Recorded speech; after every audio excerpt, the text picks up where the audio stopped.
Hi, I'm Nathan from Serious Geeks, and in this video I'm going to continue my Tactica series for the Space Marine Codex.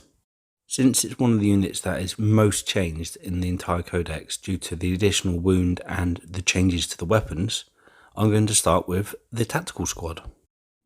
The very first thing to start with is the wounds value. In line with all other firstborn choices, Tactical Squads have gone up to 2 wounds apiece. This means they can directly compete with other troops' choices, and that is a very positive change for tactical squads.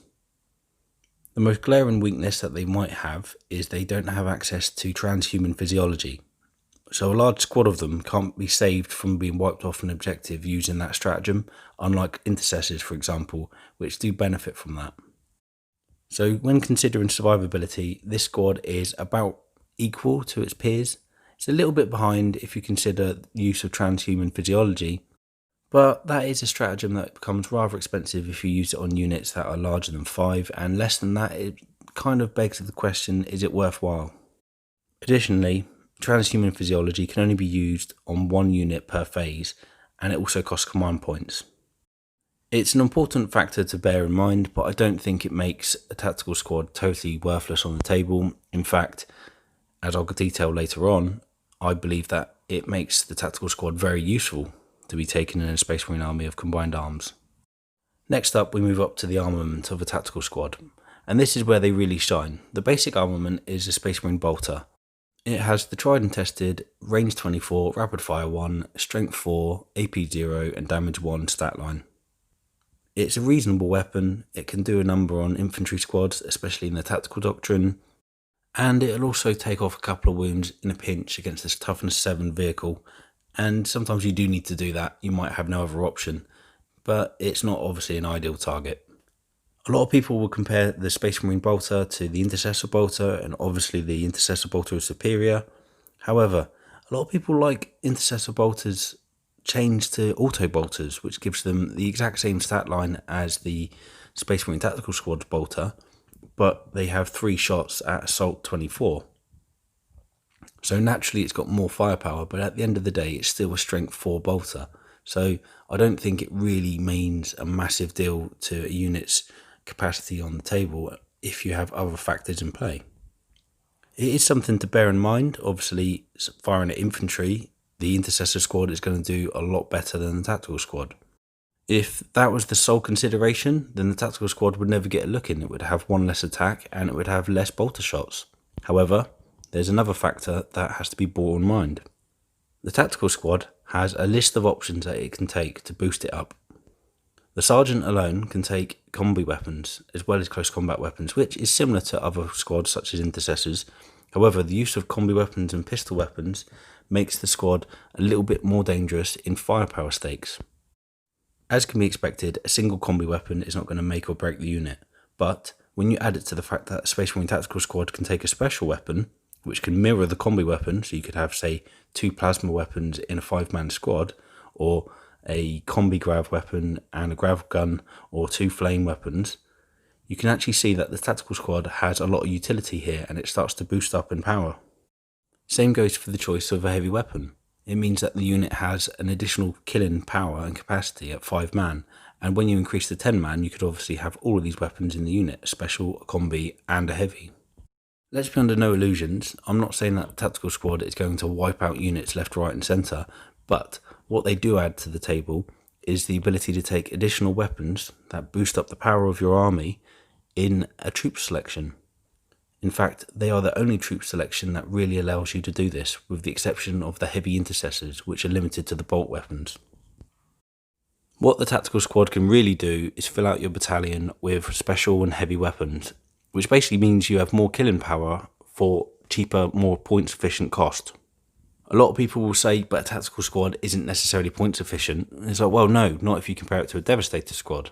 However, it fills out your troops' choices, it holds objectives, it gives you board control at the cheapest cost available for a 2-wound model, and it gives you these extra weapons. That is why you take a Tactical Squad. So next up, I'm going to look at what kind of uses a Tactical Squad might have. The first and most obvious use that we can all think of is objective holding and board control. Tactical squads can do this for you whilst providing additional fire support for the rest of the army. Okay, it's only going to be meagre fire support, but when you have, say, 3 5-man tactical squads, all with las cannons and a combi plasma, you can see that you've actually contributed an extra 3 las cannons to the army, which will really support, say, your gladiator tank and eradicators in their anti-tank duties.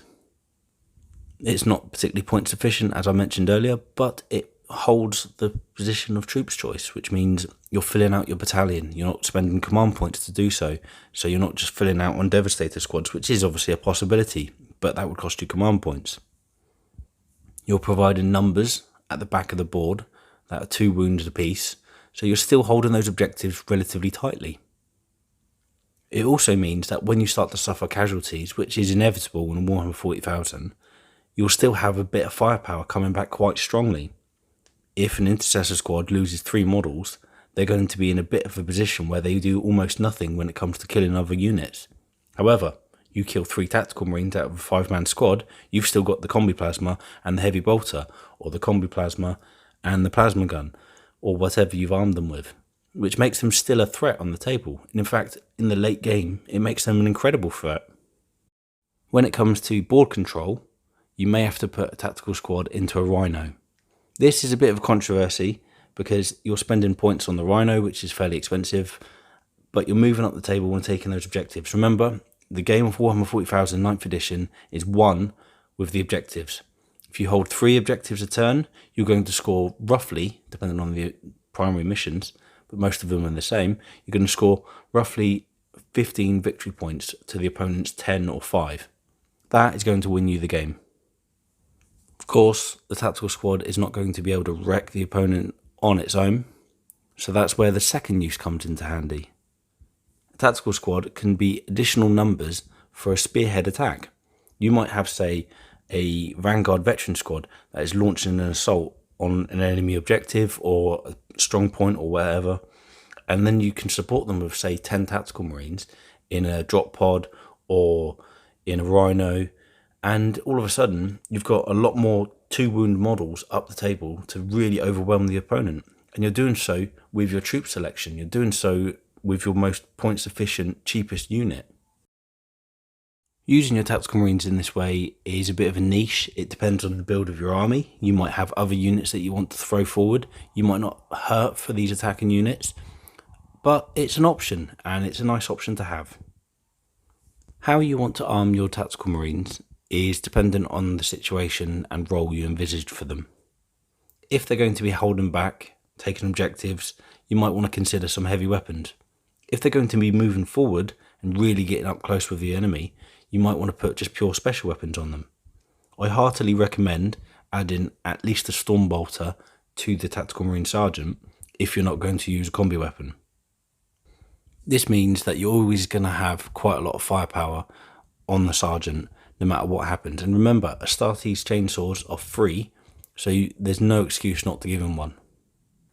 I myself do have several sergeants that have bolt pistols from earlier times, but at least I'm only losing very minor there. But in a completely competitive sense, you should always add a chainsword where you can.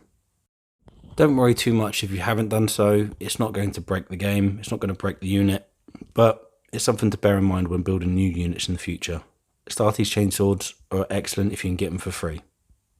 By free, of course, I do mean not sacrifice other important weapons. It's also important to note that tactical marines do have access to the core keyword, which means they are still going to be useful on the table when being buffed by certain other units. However, you're probably going to be homing in on that with regards to other more powerful units such as Terminators or assault-based units. So maybe you won't really concentrate on your tactical marines with the core keyword, but it's nice to have that option. Lastly, what tactical marines do have access to is several stratagems that are incredibly powerful. As per the previous edition, the flak missile is still available for missile launchers, and tactical marines can have a missile launcher. It's not that useful against non-aircraft units, it can't be used at all, but it does provide +1 to your attack's hit roll, and it does 2d3 mortal wounds if it hits. This is very powerful. It is a bit niche, so you wouldn't take the unit just for that, but if you have a spare missile launcher and there is an Eldari, flying across the table, you can at least do 2d3 mortal wounds to it, potentially, for only 1 command point. Hellfire Shells is an old favourite of mine. It enables you to put mortal wounds on a particular target of your choice, and it can be any target you want. However, if it's a monster, it does the full 3 mortal wounds instead of just d3. This, for 1 command point, is amazing. I absolutely love it. If you have a heavy bolter, or 2 in your tactical marines, 2 squads obviously, then you will do a lot of damage each turn just by smashing a Hellfire Shell onto a choice target. It's a great way of getting past the invulnerable saves of heavy infantry as well. Things like Blade Guard that may be a bit difficult to deal with, you can do d3 mortal wounds by choice instead of having to rely on Smite being the closest enemy unit. Other stratagems that tactical marines can make use of are things like Auspex Scan. It's good, but it's probably better off with a more powerful anti-infantry unit, or anti-tank, depending on what's dropping down. Normally it's infantry, but you wouldn't always use that. There are some other things, such as Adaptive Strategy, which would enable a tactical marine squad to have Devastator, Tactical and Assault Doctrine, so all their weapons are -1 AP. Again, you might use that on other units, so it depends on where you're going with that. But I'll tell you what is really powerful and really useful are things like Uncompromising Fire, where the tactical squad that is performing an action can still shoot and support the rest of your army and therefore not be wasteful, despite the fact that it's scoring you victory points by scoring that action. Normally you can't do it with an action. The very last and probably my favourite stratagem in the book is the Melter Bomb. For tactical marines, there are 2 other units that can have access to it as well, Assault Marines and Vanguard Veterans. Tactical marines, who are usually fodder when it comes to the assault phase, are actually going to be really dangerous against a vehicle. A vehicle gets too close to a tactical marine squad and you can charge it, and on 3+, you're going to do 2d3 mortal wounds to it. For 1 command point, that is an absolute steal, and it means that things like Dreadnoughts that have -1 to all damage that's hitting them are completely and totally checkered with that. They are put into a position where their Duty Eternal doesn't work.